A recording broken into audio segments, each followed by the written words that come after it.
So we're going to have a conversation about film production, and we're going to have a conversation about this guy. And this guy does not like talking about himself, so be very receptive, smile a lot at him. Don't stare into his eyes and make him nervous. He may bite. Will. So let's go back to the beginning. So your beginning, not the beginning of your life, but the beginning of your sort of film career. Because when I first met you, I think it was around 2011, 2012, you had only just come back to Sudbury not very long before that. So why don't we start with how you got into the industry a little bit, and we'll do it fairly quickly because we want to get into some good stuff about productions and strikes and things like that. Where did I start? I started doing theater at Laurentian University. I'm an alma mater from Laurentian. After I was finished, I went overseas to do some theater and started acting overseas in South Korea. And I realized when I came back home to pursue an acting career that I was only a really good actor in countries that didn't speak English as a first language. So I had no life skills, so I had to reinvent myself, and the only way I could do that is become a film producer. Now, you're glossing over the fact, David is glossing over the fact, I don't know, are anyone a kaiju fan here? We got kaiju movie fans here? Right on. So, you know The Host, you're familiar with the movie The Host. It's a classic, maybe the best South Korean kaiju film of all time. It's a classic, really, and this guy and his hair were in it. I don't know if you had frosted tips at the time or if it was just dyed blonde, but something like that. You've gone down in... It wasn't my choice. That was the director's choice. But forever, you'll go down in kaiju movie history as the white guy. As the white guy who dies in The Host. That's me. For 5 minutes. Yeah. Eddie Murphy says it great in one of his comedy specials. He says, you got Captain Kirk and Spock, and he says, and you have me, the black guy, and we go down to the planet. He says, I'm the minority, I'm not coming back, I'm not going. Well, in South Korea, I was the minority, so in every movie I did or every TV series, I either played the bad guy or the guy who got killed halfway through the show. And this was one of the movies where I got offed, so... But you came back to Northern Ontario. You could have gone anywhere. Why did you decide to come back home? There you go. I miss my mom, and I miss my aunt, and I miss my dad, and they come to all my events, and they come to everything. So they're the reasons why I came back. At the end of the day, when you live in South Korea or Europe and you're far away, you miss birthdays, you miss funerals, unfortunately, you miss weddings. So I've always loved the lifestyle and just the area, Northern Ontario. You grow up here, you're a northern boy, and I wanted to move back home, but at the same time, I still had passion for film. When I was growing up, when I was 15, 16 years old, to say I wanted to make movies, I had people say, you're crazy. Go become a miner, go work in the taxation office, become a teacher. These are the things we did in Northern Ontario. Geography didn't really cater to doing something in a creative industry in Northern Ontario. We were burdened by the distance that we had.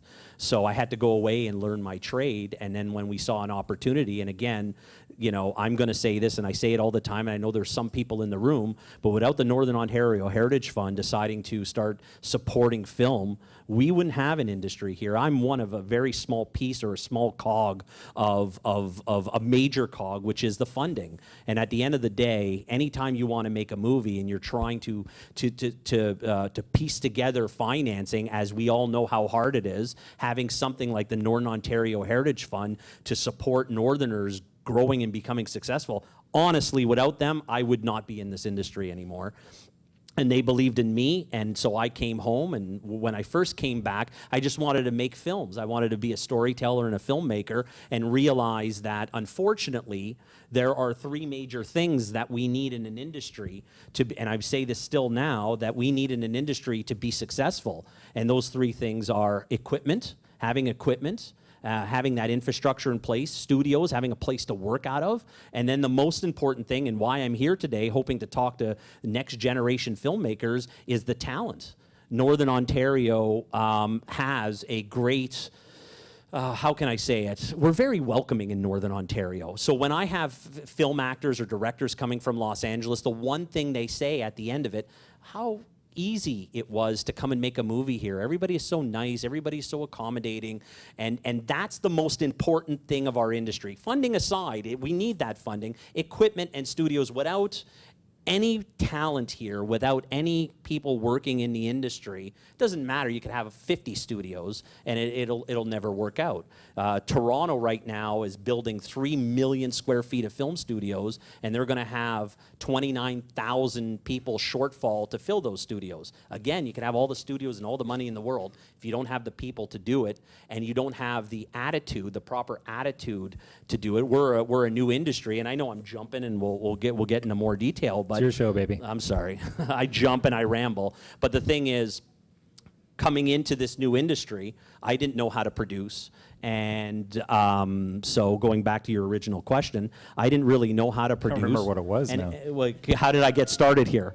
And it came back to learning from people who had more experience, asking a lot of questions, never be scared to ask questions, and just learning from within how to do the job and having the right attitude. That's where it came out. And I find a lot of young people in the film industry that are coming up have that right attitude, and you got to keep with that. So, came back, started a film company, but realized the cost of making movies was going to be too great here, even with the NOHFC support. We need that support, that infrastructure. So we were forced to, have a studio and forced to get the equipment and forced to do all that to make it more cost effective, to have that local support infrastructure in place, which was needed at first, to then be able to make what we really wanted to do, and that's make movies. Can I just stop you one sec? Because I want to talk about, you've kind of downplayed this a little bit in conversations that we've had, but I kind of want to touch on this, and that's the importance of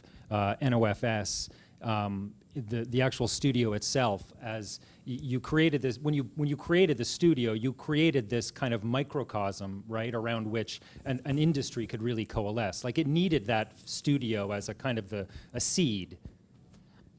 I guess after the fact. He's going to do it again. No, it wasn't. After the fact, I guess it does. But at the time, I was just trying to figure out how to make a movie and how to do it in the most cost-effective way, because you have to stretch $1. So with the Northern Ontario Heritage Fund, which is, they have an importance on northern spend, northern equipment being rented, northern crew being on it, northern training, which is great that they had that vision early on, because that helps build an industry from within. And again, it's all luck. I came back at the right time, right place, and I saw a need for it, and was forced to do it so that I can do what I'm passionate about, and that's making movies. So yeah, we created the Northern Ontario Film Studios, and then we helped support all these smaller companies that wanted to be up here, or that wanted to start a craft company, from a local craft company. They needed a place to house their trucks, so we gave them a discount. A props company, and they needed a place to house their props until they got settled, so we did that. And before the studio, which was I guess a staple piece of stability, you can call it, we'd go to William F. White's, and we'd go to Technicolor, and we'd go to the other equipment houses, and none of them cared about Northern Ontario. But when they saw somebody invest, then they felt, well, maybe we're missing out on something, and it kind of, it's not solidified, but it kind of legitimized our industry, I guess, in a sense, so that after the studio was established and started, I then had meetings again with William F. White's and Starline and all these people who now took me seriously. And not in a sense, right? Because as you said, without the studio, though, you didn't have those calls. You weren't going to get those calls from your William F. White's. Well, I did. I made the calls. I didn't get them returned. But they weren't interested. Or they kind of, glossed over when I spoke to them. But then afterwards, again, yes, you're right. With with solidifying an actual bricks and mortars establishment, people started thinking maybe there is a reason why we should be investing here. And we did open up the door to giving them an opportunity to start the company here without spending so much. So, we partnered with one guy, and we said, for the first year, you don't have to worry about paying rent. Let's just get you started. And then as they grew, I grew as a film producer, because now I was able to get that equipment locally. I didn't have to go to Toronto and spend the extra money and whatnot. So we had kind of a media cluster, if you wanted to, in a sense. But it was very smart what you did. It's all luck. It is all luck. Honestly, it was just trying to survive. And these people came here for wisdom. Okay. You're telling them this was a flip of a coin. It could have been. It could have been. I don't know.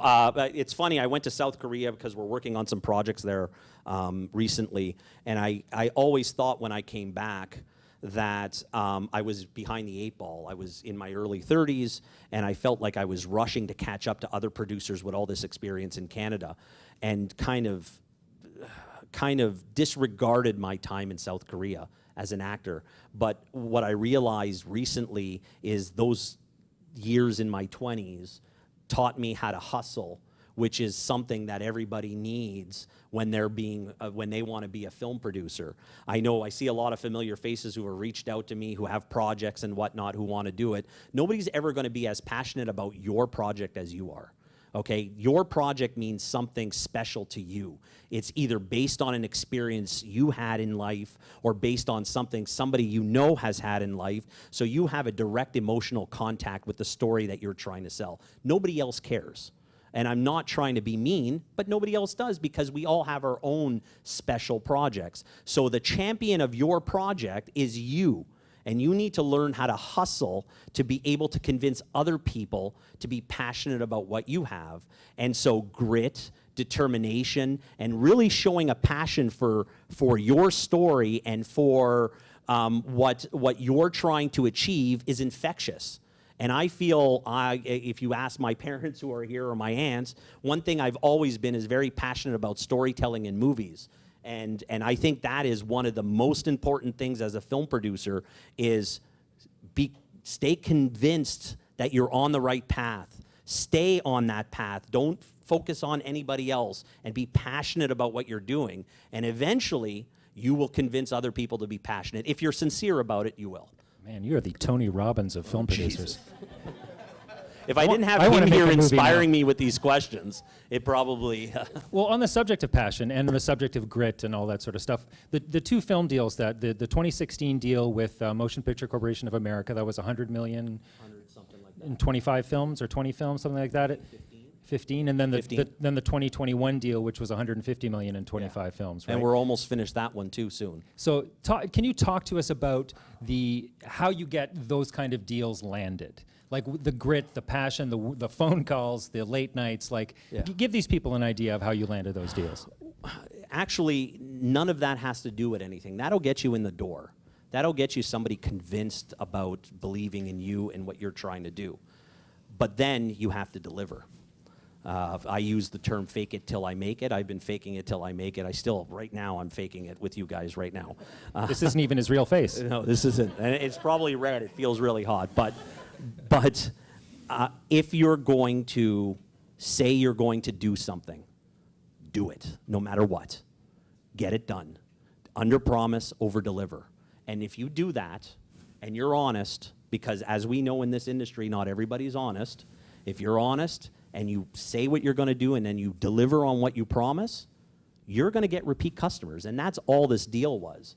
It's getting in the door, having somebody believe in you, and then delivering on what you say you're going to give them. And then once you do that, they start trusting you. And then they give you a second movie. And then they start trusting you. We give you a third and a fourth and a fifth. And then after that, they say, holy crap, we want to lock this guy down. Let's just do a long-term deal with him. And that's exactly what it is. Grit, determination, passion will get you in the door. But at the end of the day, and I use this example, I know my father's here, and if he wasn't here, I'd still use it.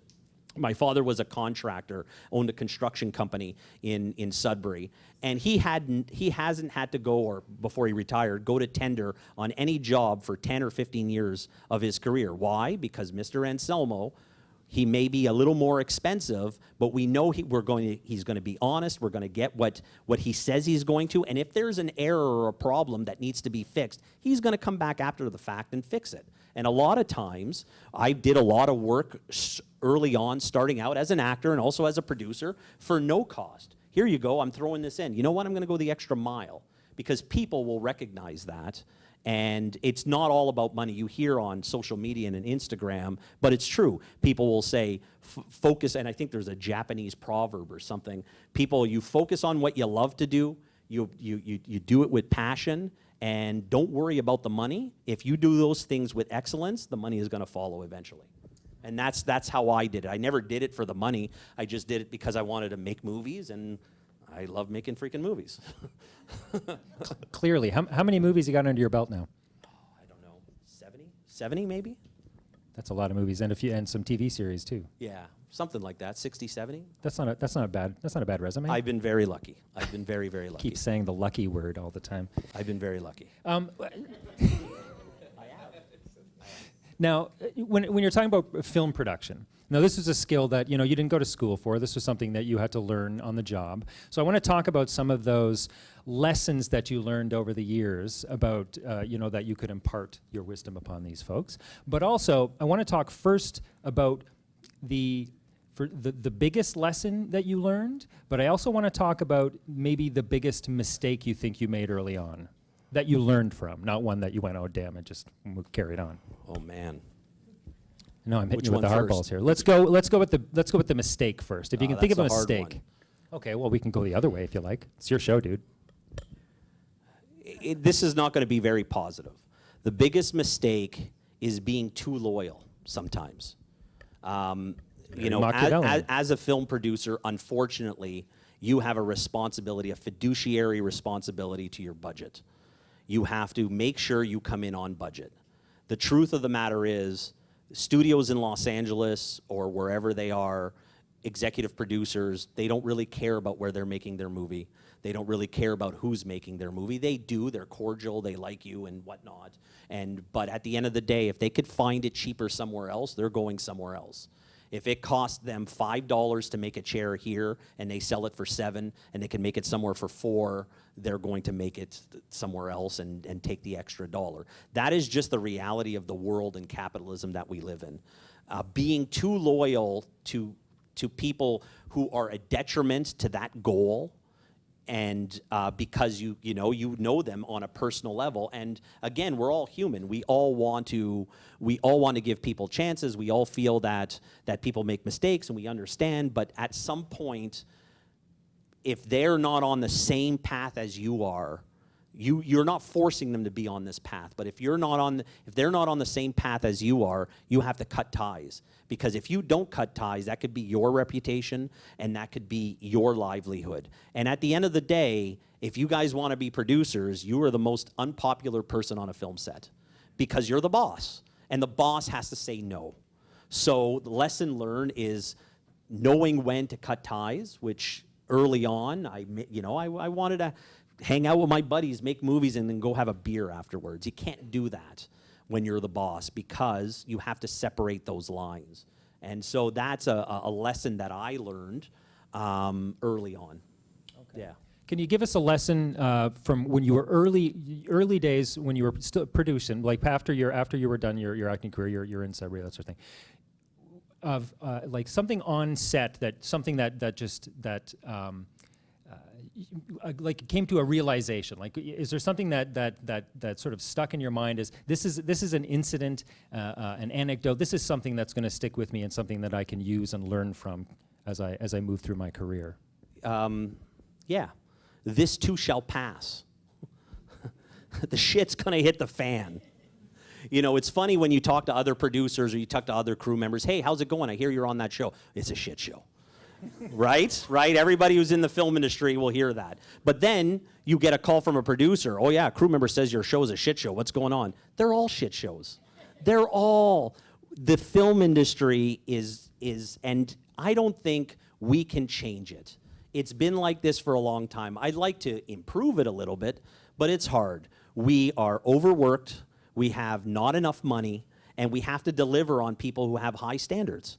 And they don't give us enough money to do it. So we have to think out of the box. I separate movies into three categories. One, the low independent film. You have so much money and you have no studio or you have no network that is telling you what the standards are. You film, you run out of money, okay, let's hope we can piece this together and sell it. Okay, so you have no money, but the standards are whatever the money is.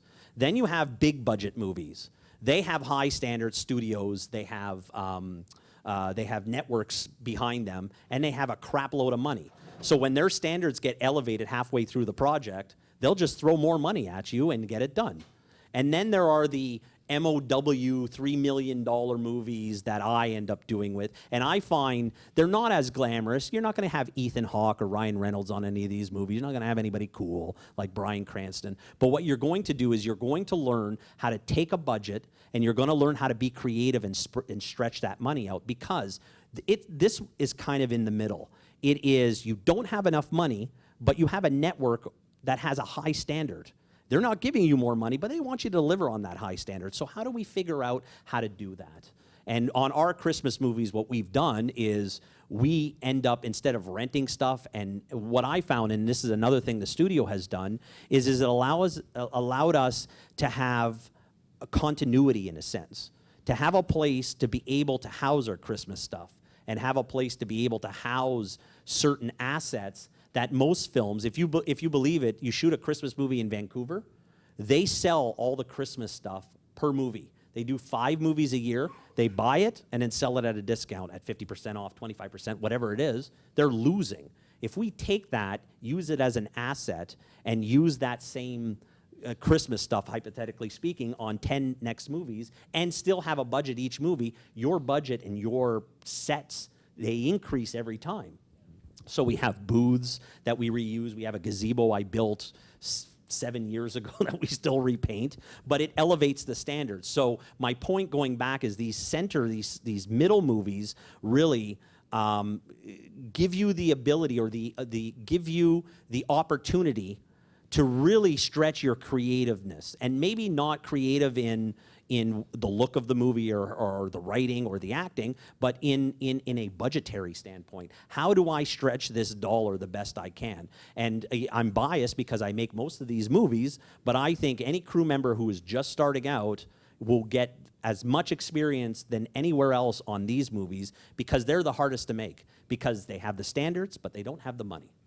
So I can't remember what your question is, but there was a full circle. So You brought it back around. something like that. Okay. But you asked me something about, what did you ask me? I had a point. It was about lessons and things like that. Oh, so. Something, yeah. an anecdote or something that stuck with you. All right. That was a good answer, Okay, though. good. That was good. That was good. Now, for people who are sort of new, that want to get into, maybe they want to be a producer one day when they grow up, what are some things that you wish you had known going in that you know now, that maybe you could impart a little bit of that on these fine folks? Wow, I think everything I said is Repeat some of the it. things I learned. I think everything. There's not one thing. There isn't trying to any think. lessons that you walked onto the set and you were, you just. Well, the lessons of being loyal, all that stuff. Yeah, I don't know. That stuff? Yeah, I'm sorry. I don't know. I think I said it. I don't know if there's anything else. I'm trying to think. Okay, no, that's okay. Yeah. Well, then moving on. Then, how about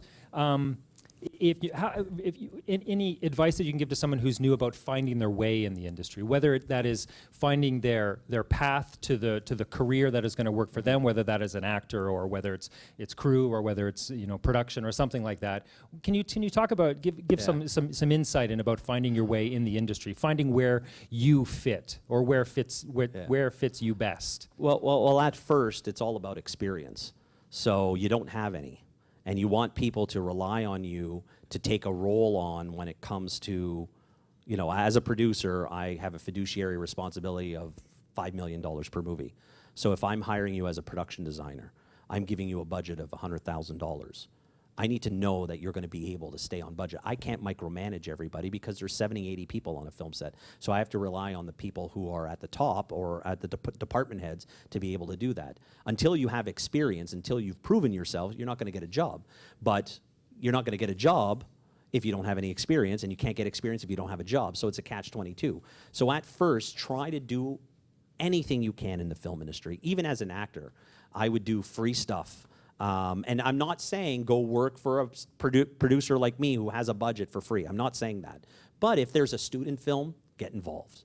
If there's in theater, I got accepted to the University of Toronto as an actor, and stayed at Laurentian. Stayed at Laurentian because at U of T they weren't allowing you on stage for the first 3 years. How are you supposed to learn how to ride a bike if you just learn theory for 3 years?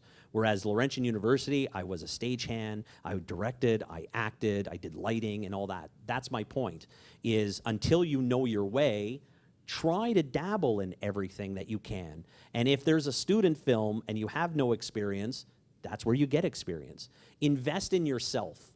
It's not always about making a paycheck at first. It is about doing what you're passionate about and knowing that you're investing in yourself by giving up the time to go work on a student film because you know you're going to learn a skill from that one experience. You know, there are nowadays, and I'm telling some of my guys when it comes to accounting, how to The do most exciting aspect of all movies. but at the end of the day, the most needed in all of Canada. Okay, they're on the film set the earliest, they leave the film set the last, and you got people flying to Vancouver from Toronto because you're a good accountant. That's a great industry to get into, but or a great career to get into. But using that as an example, you want to learn how to budget, or you want to learn how to do that. Nowadays, you can go on YouTube and learn that. You know, I'm passionate about soccer, and I never got to see Maradona's moves in the 80s. I didn't get to see it because I saw it once on TV and then it was gone. Nowadays, all these tricks and all these creative things are played over and over again, and the kids can just mimic it. Well, you can do the same thing when it is about learning the practical way of doing something on a film set. You want to be an accountant? There are a whole bunch of things you can do on YouTube. There are books, and that's how I learned. I learned how to be a film producer by just reading books, and when I got an opportunity to be on a film set because of the relationship and me being in Northern Ontario and the relationship of knowing how to navigate the NOHFC, that was where other producers from Toronto saw my need, and so I used that opportunity because I didn't know crap about producing. I kept my mouth shut, I kept the right attitude, and I listened to those people who came in. I helped them get NOHFC, and then I sat there and learned everything and every aspect about movie making. I wanted to be involved in every single board meeting, and I faked it till I made it. When they asked me to do something, I did it, and I didn't know what I was doing, and I went to figure it out online or read a book, because I didn't want them to think I didn't know what I was doing. And I sat in every meeting and I took notes and I listened and I learned the process from within. And that's the beauty about the Northern Ontario Heritage Fund, because as a producer, they want us to do a mentorship program, a deeming program, and that's the best way to learn your trade, by actually practically doing it. You know what I mean? So if you want to be a grip, you get in touch with the key grips, and hopefully they'll bring you on as a daily under this mentorship program, and then you get to physically touch grip equipment and learn the lingo from within and stuff like that, and it's a process. So going back to what I was saying before, it all comes down to the right attitude. It all comes down to staying humble and having the right attitude and know that you're always going to be learning. When I meet producers, I don't think I know everything. I try to sit there and listen, because you're always learning as you grow as an individual, and I'll be learning to be a producer until I stop being a producer, because there's always somebody out there that knows something more that you don't know. So, and it's just, you can take that and as a grip, as an accountant, as a director, or what have you, and try to get onto those film sets, and then once you're on, suck in all that knowledge like a sponge. Write it down, learn it, ask questions. I love when people come and ask me questions. It means they care. When people don't ask me about, and I have no problem answering those questions. So I guess that's what I would say That was to do. pretty damn good answer, I think. Okay. I ramble so much I forget what the question is, so I hope I answered. You seem to be on point Okay, the whole time. great. I think everyone was following along quite nicely. Moving forward to, so we've talked a little bit about some new people in the industry. Let's talk about the industry itself a little bit, if we could. I was curious about the strike and about how that has impacted the industry in Canada and how you've kind of navigated that. Well, in Canada, there are two types of film productions. There's the Canadian content film productions, and then there's the American side of thing, the service productions. The films that we do happen to be Canadian content, but we're also in technically selling to an American network. So when you're selling to an American network, it all comes down to ad buys. We need to have so many people watch this movie, because if they do, I can sell and advertising a commercial for X amount of dollars because X amount of million people watch it. So if you want X amount of million people to watch the show, you need somebody with a name. And the truth of the matter is, it's a process to be a name in various levels. I've had people come to me and they're 40 or 50 years old. I quit acting in my early 30s because I realized at that time, and I'm not saying anybody quit, but I realized at that time I never took it as a business. Being an actor is a business. Brad Pitt is not Brad Pitt because he's good looking and he can act. There's a million people who are good looking and they can act, but Brad Pitt is Pepsi Cola. Over the course of 30 years, every time his face is on a poster, every time his name is on a TV show, that is marketing going towards his brand. And we have to think about that in the same way as being, and I forget what the freaking question was. Ask it again. I'd asked about the strike and how, okay, navigating that, how it's infected. I don't know how we got onto Brad. I'm happy to talk about Brad Pitt if you want to talk about Brad Pitt. I'm sure everyone here would like to hear about Brad. So going to the strike. So going to, there was a point. So going to the strike. So selling to an American network, they're going to want an American actor with a name in various levels. That's where I was getting to. You brought it back. Look at you. So, and those names are usually attached to a union like SAG. So right now, because of SAG, we're kind of at a standstill about making our movies. But in Canada, there's also the Canadian content kind of movies where that air on CTV and Bell and Rogers and what have you. Crave is another one. Letterkenny and Shoresy is a good example of that. I believe most of their actors and performers are not SAG related and are actor related, which means that part of the industry is still continuing. But the majority of our industry in Canada is a American service industry, so it's been heavily impacted until the strike is over. How have you navigated that? Like, is it just patience? Is it? We shot all our movies in 1 month before the strike. Wow. We had a slate of 8 or 9 movies this year. We did 5 in the month of April to end of June, which was hell. Some of my team here, are shaking their heads. It was hell. But we got it done, and now we're in post-production, and we're trying to get waivers for the ADR. So sometimes when the audio isn't clear, we have to bring an actor back in to redo their voice, and we can't do that with our SAG performers, so we're negotiating with SAG to get a waiver right now to bring them in to do this stuff. So the strike has impacted a lot. I know that the Writers Guild right now they're talking, and hopefully it'll work out. But then even if the writers' strike ends, there's still a SAG strike, which still I think is a more burdensome a strike than the Writers Guild, because you can get back to daytime television that doesn't require a SAG performer, but you can't get back to filmmaking and scripted,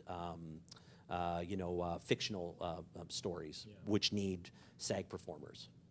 Okay, so it's just a matter of patience, and I guess things so. will work out eventually. I think people are talking about in the new year it fixing itself, it correcting itself. The problem is there are various studios and networks that have different mandates. When it comes to Apple and Netflix and Amazon, they don't care if the strike lasts 2 or 3 years. They have auxiliary business that is keeping them afloat. And whereas some of the studios like Paramount, I had a meeting with the vice president of Paramount, and Paramount's hurting. They had not Top Gun, what's the other one? Mission Impossible and Indiana Jones fail, and that cost them $300 to $400 million in losses, which goes back to the strike. Performers and writers want more. They want more residuals. They want more piece of the pie. And the way I see it is, yes, they deserve more. Everybody deserves more. But at the same time, we have to look at the other side of things, is who is taking the losses when a movie flops? At the end of the day, you see Avatar make $1 billion, but that network or that studio might lose $1 billion on 4 other flops that they need to cover their butt with the profits of Avatar. The way I describe it is, yes, those studios make more money, but they take on more risk. If the show flops, if the movie flops, they take that loss internally, as opposed to the workers who are still getting their paycheck. And again, I'm all for people getting more money and getting more services and all that stuff. But we also have to be sympathetic to the studio owners because they're taking all the risk. And the movie business isn't a sure thing. A lot of movies flop, which is a lesson. You asked me, lesson to learn? Yeah. Lesson 101 for independent filmmakers: never invest your own money in your shows. You're not going to make any money. If you want to invest $10,000 or $15,000 to make your first student film to put something on your resume, yes. But don't be investing. When you turn it into a business and you have a resume, you have to find those other investors who have the capital to be able to take the loss, because 9 out of 10 times a movie will take a loss. It's just the reality of it. It's a tough market, especially in the feature film world in this day and age. It's really, really tough because not a lot of people are going to the box office, and it's not guaranteed. Going with a streamer like Netflix and Amazon and whatnot, it's great. You already know that the sales are there because the monthly subscriptions are always there. So you know they have 100 million subscribers, that they're making X amount of billions of dollars per month, so they can spend as much as they want on a movie and it won't take a loss. You transitioned into my next question. I wanted to ask you about streaming, so you're one step ahead of me. So well, and that's the beauty about streaming. If you go the conventional route of selling it to the theaters, for every dollar you make on a theater, you're losing, depending on the deal you make, 15 to 35% to the actual theater. Then the distributor's taking another 5 or 10, which leaves you 40%, maybe 60% at the end. And if you have $1 million that you have to recoup, and you're making 60 cents on every dollar, so you have to sell 40% more of that million. So you have to, whatever the math is, you have to sell, $2 million.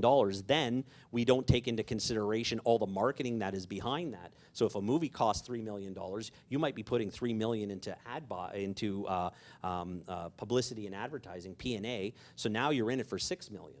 So, and you don't know how many butts are going to go into that seat. With streaming, they already know what they're making. Now, again, subscriptions go up and down and whatnot, and there's a little risk in that. But for the most part, they know every month we have 100 million subscribers worldwide. Mm-hmm. So even if the show gets seen once or 100 million times, it doesn't matter because they have their subscription. Now, I can segue into the strike where writers want residuals and actors want residuals on streaming service. How do you calculate that? How do you know how many views you're getting? Well, they keep all that internally, but they don't share that. But whether my movie has 1 view and another movie has 100 million views on Netflix, they're not making any more money because their subscription level is still the same. So how do you monetize that to give a residual to an actor or to a writer? Because the success of your movie isn't dependent on how much money is actually... It's not one-to-one. It's actually coming in, whereas theaters, 1 button seats is $10, we make 6, you get a residual of 30 cents or whatever it is. Yeah. And then 2, you get double, and then triple and whatnot. It's different. So this is, from what I've been told, one of the major problems that they're having, and that's why the producers and the studios are kind of separated slightly in opinion, because CBC and Paramount and Universal all have that conventional way of making movies and selling movies, and Netflix and Amazon and Apple are doing it a completely different way. And Netflix and Amazon and Apple don't care if the strike goes on. They have so much content, and they have their subscriptions, and they're not going down, so they're still making and generating income every single month. Wow, that's crazy stuff. I wanted to ask you about distribution as well. We're going to get into some questions. If you guys have questions, you can ask David anything you want. Well, I assume you can ask him, and he said there was no boundaries, so whatever you guys want to know. But distribution in Canada versus distribution in the States. Can you talk about that a little bit? It's kind or of, maybe not. It's kind of the same. Okay. Distribution is distribution. You want to sell your movie. You'll make a certain amount up front, but then they need to recoup all those costs, and they'll put it in the theaters, or they'll sell it to a secondary window like a television or a streamer. First they'll go into the theaters, and if you're making a Canadian content film, there are criterias on how to make it Canadian content. If you're making a feature film and you want to access the provincial tax credit as a CanCon production, you have to have so many days or so many theaters that you distribute to. So the path towards making a movie is different on every single project. The financing is different on every single project. The way to achieve that goal is different on every single project, and hence the reason why you have to be creative on how to figure it out. So when I talk to people, instead of giving them a roadmap on how to become a successful actor or how to become a successful producer, it's different for everybody. And what you have to do is instill those values that you have about hard work, passion, determination, grit, all this stuff. All those things are needed in every single film. But how you achieve that goal and the roadmap to get to it is different every single time. And there's no clear-cut solution to it. You just got to figure it out. Wow. It's tough. That was great. That was good. That's how I answer a question without actually giving an answer. Oh, you did that really well. Film production, ladies and gentlemen. That was really good. I want to thank. Do you feel good about what we did here? Sure. Yeah. Do you? Okay. Do you guys? Good. It's all about you guys. Okay. How much time do we got? Perfect. We got time. We can take some questions if you. Well, David can take some questions. I'll take the time to answer Sam everybody's. has got his hand up. Yeah, so I've got a mic here that I'm going to be passing around the room for anyone with a question. Okay. But before that, we'll get to 2 questions that we have from the chat here. Cool. Uh-oh. So the first question we have from Mel A. Where do you see the industry going with advances in tech and AI? Ooh. You're We won't need film producers anymore. asking me to answer a question that nobody in LA can answer right now. It's true. I spent 2 weeks in Los Angeles in July talking to various studios, and I asked that exact question. One of the major things that they all kind of told me, we don't want to negotiate on AI right now because we don't know what it is. So how do we make a deal with the writers and with the actors when we don't know what it will become? It hasn't been developed yet.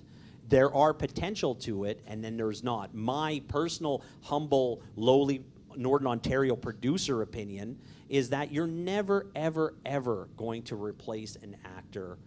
I watched Avatar. I might be not making friends here. I thought it sucked. It wasn't real. There wasn't any liveliness, and these were real actors performing and then enhanced. There was something unobtainable about it, I think.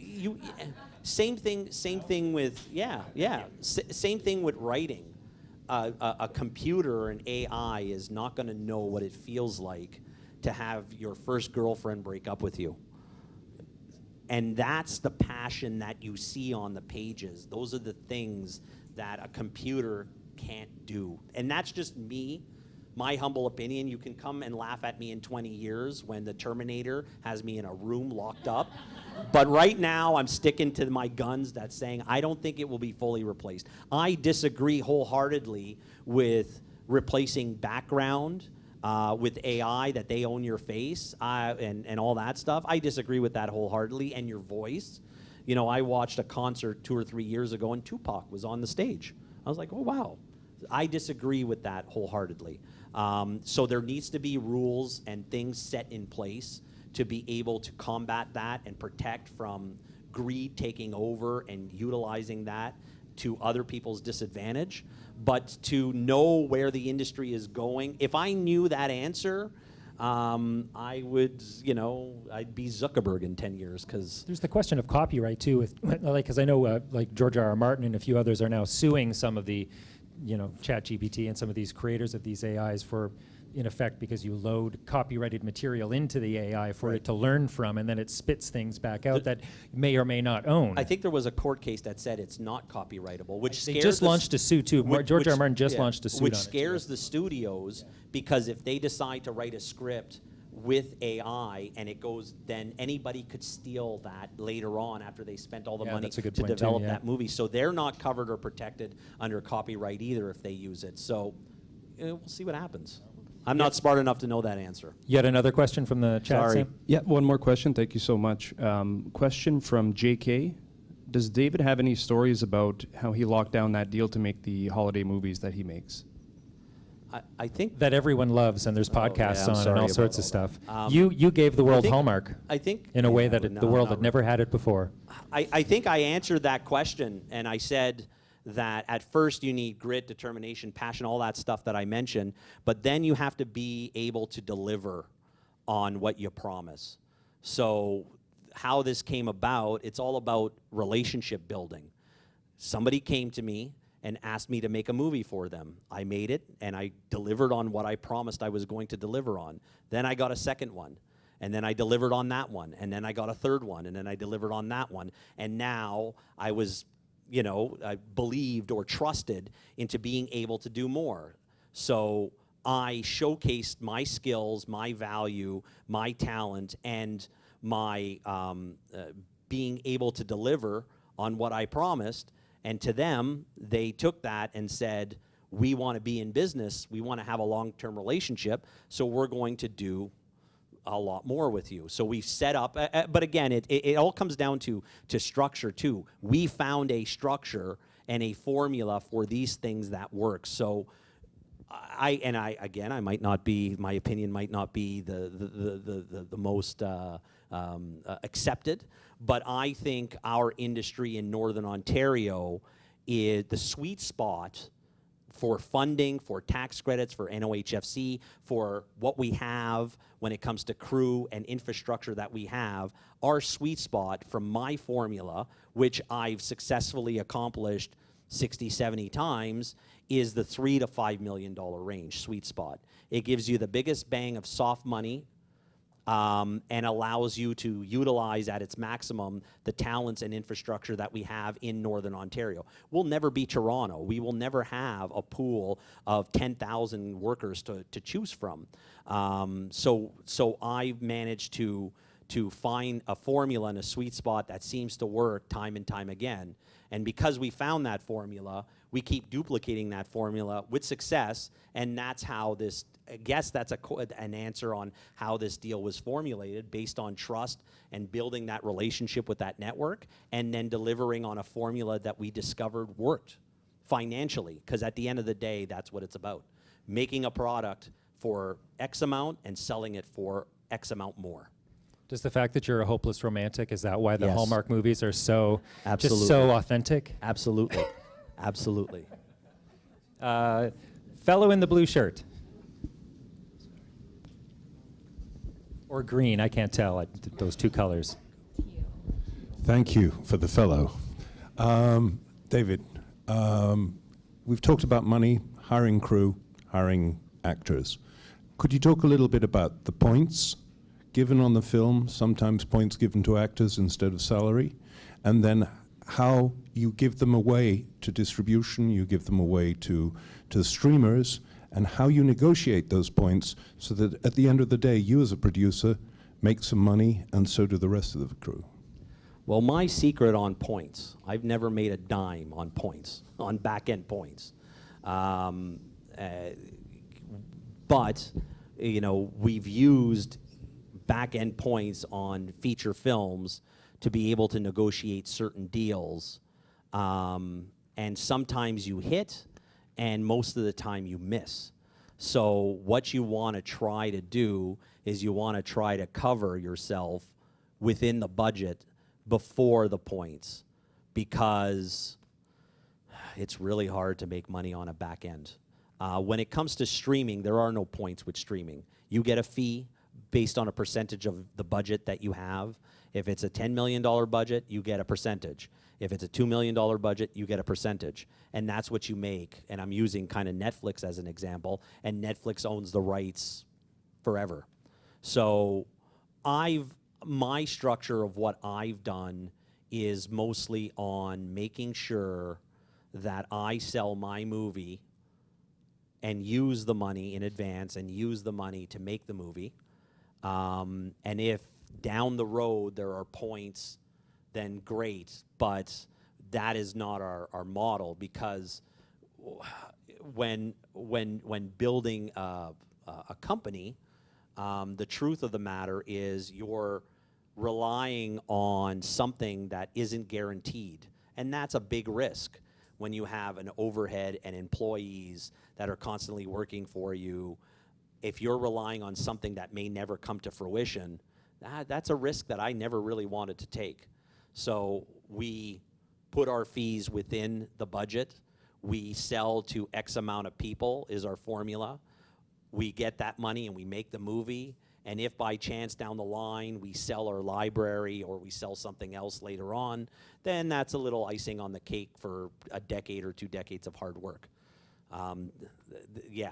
But again, as I mentioned, every film is completely different. You're dealing with different networks, you're dealing with different distributors, you're dealing with different studios, you're dealing with different funding. Sometimes you're working with telefilm, sometimes you're not. Sometimes you've got a license agreement from an American network, and you're piecing it all together. The formula is different, and you have to find a formula that works for you. And with these Hallmark, we'll call them Hallmark movies, we make for other networks also, like Netflix and Paramount and GAC, the new network that's competing with Hallmark. But we found a formula that works, and we just stick by that formula for these ones. Now we're developing independent films right now and a couple of bigger television series that we're looking to hopefully work out, and those formulas are going to be completely different. We don't have all the answer on how we're going to finance those other ones, but that's what we're working out, and we're hustling like I did in South Korea on try to making a living, and I'm using those skills to hustle my way to figure out creatively how to put all the money together to make a movie. It's a really difficult question to ask or to answer because it's different for everybody. Right over here. David, I'd like to know a little bit about the difference between public domain when you're doing a film and intellectual property rights and the things in the background, the things that show up on screen. What cautions or precautions you have to take and make sure that you're not accidentally or filming somebody's intellectual property on a movie? So I have smart lawyers who know more details than I do about this. And again, we wanted to talk about what makes a producer. Yeah. A producer... We never got to that. Surrounds you talk a lot. Yeah, thanks, man. A producer surrounds himself by people who are smarter than them and trust them. So I have a lawyer that I trust. She puts something in front of me, I sign it. Okay? But I do have some insight on this. So we get a script. The first thing we do with the script is we send it to a clearance company. That clearance company will go through the entire script, and every name, every detail, every car logo, everything will spit out a report that tells you what has cleared and what is good to use, where you could potentially get sued and where you'll definitely get sued. And then we have to take that script and rewrite it and fix it and change it until it clears. Because we can't get insurance, errors and omissions insurance, E&O insurance, which you need on every film to protect us from getting sued. We won't get that unless the clearance report comes back and the lawyer writes a letter saying they're okay with all the decisions we made. And rules have changed over time. I remember when I first started out, you couldn't show the logos of a car. Now you can show the logo of a car as long as it's not featured, and you're not going to hit somebody with that Volvo. If it's not being used in a negative way, they're probably not going to do anything about it. So that you can just do. It's in the background. Because imagine making a film where you have to call every single car company and get the logo cleared. Now, Apple is a different story. Apple, you have to get permission, but it doesn't cost you anything because they want to see their product on movies, because then it's cool, and then you're going to go buy their product. But you still have to get that permission. And that permission, all these things happen, and then the lawyer does her review, and once she signs off on it, then it satisfies our insurance. And don't get me wrong, we've made mistakes in the past. I've made 70 movies. We used a bobblehead that somebody bought from Asia on Amazon. That bobblehead was featured. We got a call 3 years later saying, "You're using our bobblehead. We want $10 million. It wasn't that much. But we negotiated, and our E&O kicked in. We gave them $5,000 or $10,000, and that satisfied them. So, and then there are sometimes people will come out of the woodwork where they think the script is identical to their story, and it isn't. Now, it's a hit or miss here, Because if you've made the movie, and we've done a movie where we made a movie and somebody said, you based it on our books, they looked loosely the same. We have all the background of the writers writing it and everything in the history. But we decided to settle anyway. Why? Because if we didn't, we would have had to go to court, and we couldn't have aired that movie before the court date 3 years later could have happened. So we kind of settled on an agreement that was beneficial for both of us. We actually bought the books and the rights to the books, and that satisfied them. And they signed a release of saying that the stories we wrote aren't even close to it. And our insurance kicked in and paid for that rights, and now we're actually developing those books. So it was a win-win for both, but my point is, sometimes it's not always cut and dry. You do what you can, but at times, you still have to, you have to deal with some, and sometimes it's outrageous. Some people come in and say, that's me on the film set. Or that's my story. But that's why you protect yourself with paper. And lawyers. And so I guess that's the best answer to your question that I can give. One of the reasons I was asking, Hallmark produced the film in 2012 down in Utah. Mm-hmm. And a few months ago, I got a text message from one of my art fans from the U.S. and said, Gord, I recognize some of your art in this Hallmark movie. This has happened to you a few times, Gord. So I bought a copy of the movie. You should definitely call them because you need to get that released. I did, and I got no response. It was 10 years ago, so yes. I think the statute of limitation has ended. Yes, I think you have 2 or 3 years. But I just found out about it years after the fact, right? Yeah. Well, it's too bad. What we do, all our paintings are either cleared and we have a contract signed with everybody who's done them, or we do them in-house. So, for example, we hire a production designer and they have a graphic artist or somebody who can paint the art. A perfect example is the Umbrella Academy. We worked with an art director on many shows. I think she was on Anti-Birth and a couple other shows we did early on. She does all the paintings for the Umbrella Academy. So I haven't seen it, but they have family trees and whatnot. She's done them in-house. They've paid her to work on the show, to paint everything. And again, when you have a big budget, you can, the standards go up and it costs money so she does it all and it's cleared. It's an unfortunate situation, but if we would have used your painting last week and you would have called us, you could hire a lawyer and It was actually a wallpaper mural that I'd contracted with a company in Cleveland. And they need to get clearance. A lot of times we're filming a building and there's art. Sudbury, Ontario is great for that with the art on all the walls downtown. We have to call those people and get them cleared. Either a contract, give them $1, say, hey, we'll give you $50, whatever it is. Yeah. Thank you. We got any other questions? There in the back.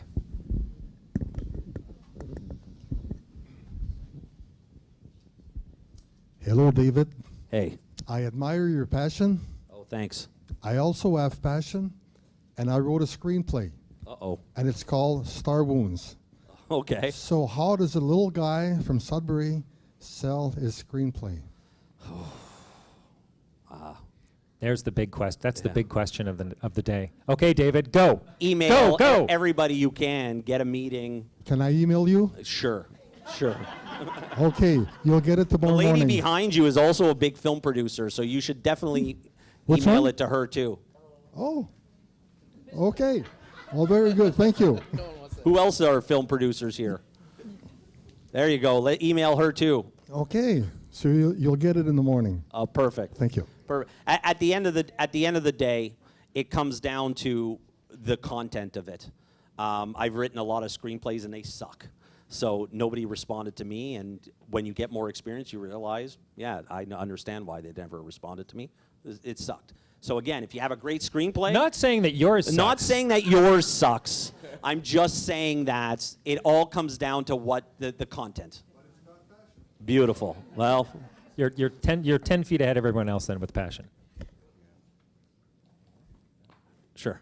I have a more lighthearted question. Perfect. As an actor, Wait for the microphone, please.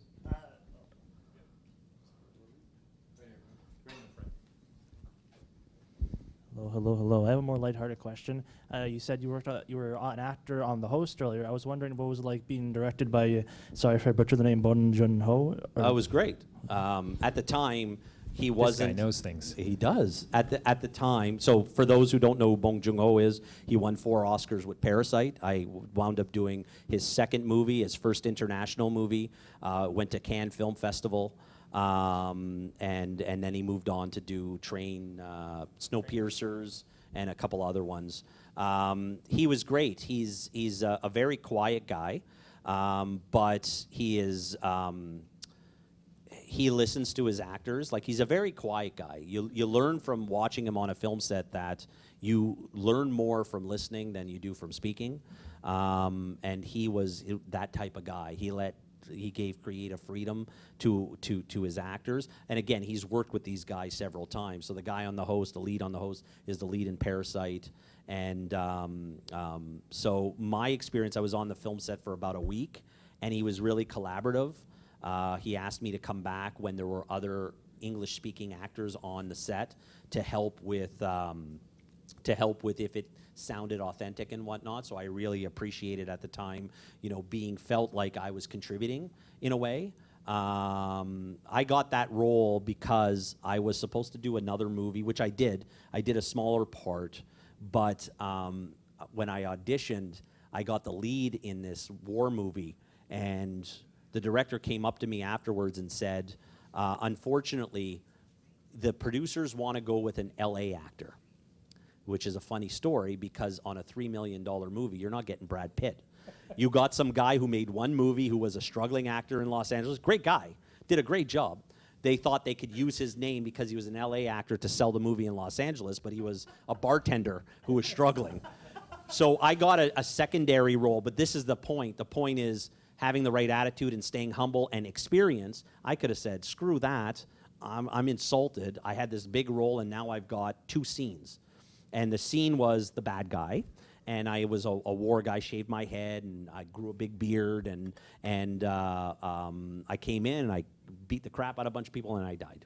But I transformed myself a little bit because I wanted to look badass, and I don't feel like I looked badass at the time. But Bong Joon-ho saw that movie, inquired about who that guy was, and then that was me, and gave me the role in The Host.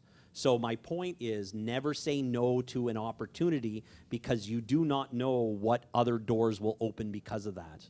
If you believe in karma or whatever, you don't know how karma is going to play itself out because we're not smart enough to know that, but always leave yourself open to opportunity.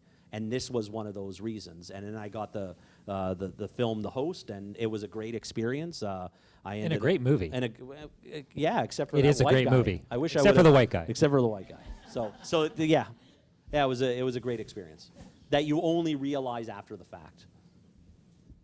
Anyone else? We're done? You're cutting us off? No, Kevin, you said we could go long. A couple more. Two questions, especially for him. He gets it. Industry veteran. You might be disappointed. Uh-oh. Okay. The question is, do you still act? No. That was fast. The question is, did he ever act? No. I'm acting now. I'm nervous and I'm trying to hide it. So there you go. You've brought a lot of production to Northern Ontario with your deals.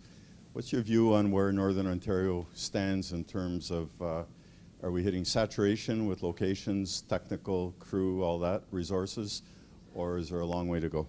I think right now, when it comes to the 3 points I mentioned to create a sustainable film industry, equipment, studios, and crew, I think we're very, very comfortable with 2, and people may differ in opinion, but I think we still have a lot of work towards developing talent. We hope that the funders, and we hope that the cities, and we hope that the politicians are patient. We need to find more organization on how to do that collectively together between cities and whatnot. And there's some stuff that's already happening. Scion's a perfect example of their training and whatnot. We need to get more training because that is the most important asset we have in Northern Ontario for any industry, especially ours. We need more talent there. There is an opportunity to be fast-tracked and worked in the film industry in Northern Ontario if you have the right attitude. Because don't stay humble. You can always learn stuff. And you see those people excel and grow quickly and keep the right attitude, and they want to be hired. We want to hire those guys. And then you have some, unfortunately, it happens to all of us, including myself, nobody's perfect, where we get a little ego going at times and we think we're better than what we are. And unfortunately, what ends up happening is you develop a reputation. At the end of the day, making a movie is supposed to be fun. At the end of the day, it's hard enough as it is with the time constraints and the money constraints and how fast and the hard work we have to do and the pressure. So let's not add to it by creating stuff that doesn't need to be there. Let's have a positive mindset. Let's work together. Let's have a happy environment. Because at the end of the day, we're just all trying to make money and all trying to go home to our families at the end of the night and feel at peace and be proud of what we're doing. So talent is the most important thing. And one of the things I am very proud to say when I go around the world and talk about Northern Ontario is we have some of the greatest, most accommodating, most positive attitude, talent and crew in anywhere that I've seen, that I've worked with. And some of the actors that come up here even say, I love coming to work here. We work a lot with Danica McKellar. Danica McKellar loves it here. I love the people. I love how cool everybody is. Everybody's down to earth. Everybody's welcoming. This is the stuff we want. We cannot be Vancouver or Toronto. I cannot offer an actor a very, very fancy hotel at the whatever it is in downtown Vancouver. Sure, the Sutton, with all the cool restaurants and whatnot, but I can offer an experience. And that experience starts with the crew and the people we work with. It helps with the lakes and the cottages and all that stuff, but it does start with where they're spending most of their time on a film, and that's on a film set 12 to 15 hours a day. So we need to, the future of our industry is dependent on how many positive, professional crew members we can develop and grow into the north. And the more we can do that, the more films we'll get, the cheaper it will be to make a movie, meaning I don't have to bring people in from out of town and put them up in a hotel and give them per diem, because that's an added cost that you don't see in Hamilton, in Ottawa, in Winnipeg, in Saskatchewan, in Vancouver. My $3 million budgets, we spent $150,000 in hotel and per diem. That is great for the hotels, but I have to offset that somewhere, because in Vancouver, I have a budget on my desk right now. They have $4,000 in hotel and per diem for below the line. We have 100 to 150. So I have to offset that. Luckily, we have something called the Northern Ontario Heritage Fund, which attracts movies here and helps us offset those added costs. But to develop and to succeed as an industry, the incentive we need will always be there. But how do we make it a little more cost effective to film movies up here so that the impact of the Northern Ontario Heritage Fund grant is bigger? And one of the key things is developing local crew. And that's developing local crew not only in North Bay or in Sudbury or in Sault Ste. Marie, that's having full crews in all these cities. So that when I shoot in Sudbury or somebody else shoots in Sudbury, they can get a full Sudbury crew. And when we shoot in North Bay, they can get a full North Bay crew. And therefore that offsets those costs that we can put towards making a better film, which will please our network or our distributors. And then they'll say, man, we want to give them more money and more movies to make because they did such a good job the first time, because the production value is raised by it. So that is the key. That is the key to the growth and success. Everything else aside, if you have a big studio and you have nobody to work that studio, never going to work. You could have all the grip and lighting equipment you want in a warehouse. If there's nobody there to work it, then it won't grow. It's talent. And our focus with Scion over the years is to try to grow and try to develop more people. And I know I think we got the Canadore students here today, but even online we got some anybody else? And Sudbury Secondary. So I'm glad you guys came out and you guys keep working along, and when you graduate you come and see us, because we want to put more people to work in the film industry. And so that's the key if you're asking about the future. All right. And on a good note before I mess it up.